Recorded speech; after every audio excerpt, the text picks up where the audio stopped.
नमस्कार। आज 30 जून रविवार। आज दुपारनंतर राज्यातील कोकण, विदर्भ, मध्य महाराष्ट्र आणि मराठवाड्यातील काही जिल्ह्यात वादळी वाऱ्यासह आणि मेघगर्जनेसह मुसळधार ते काही जिल्ह्यात जोरदार पावसाचा इशारा हवामान खात्याने वर्तवलेला आहे। पाहुयात या संबंधित सविस्तर माहिती आपल्या हवामान आणि परिसर या चॅनलच्या माध्यमातून।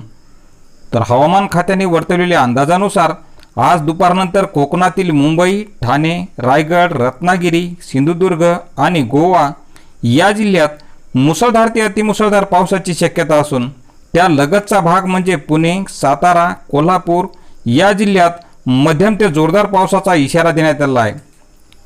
तसेच जळगाव, बुलढाणा, वाशिम, यवतमाळ, वर्धा, नागपूर, चंद्रपूर, भंडारा, गोंदिया आणि गडचिरोली या विदर्भातील जिल्ह्यात मध्यम स्वरूपाच्या पावसाची शक्यता हवामान खात्याने वर्तवलेली असून तसेच उर्वरित जिल्हे म्हणजे धुळे, नंदुरबार, छत्रपती संभाजीनगर, जालना, बीड, परभणी, नांदेड, धाराशिव, लातूर आणि हिंगोली या जिल्ह्यात हलक्या स्वरूपाच्या पावसाची शक्यता भारतीय हवामान खात्याने वर्तवलेली आहे।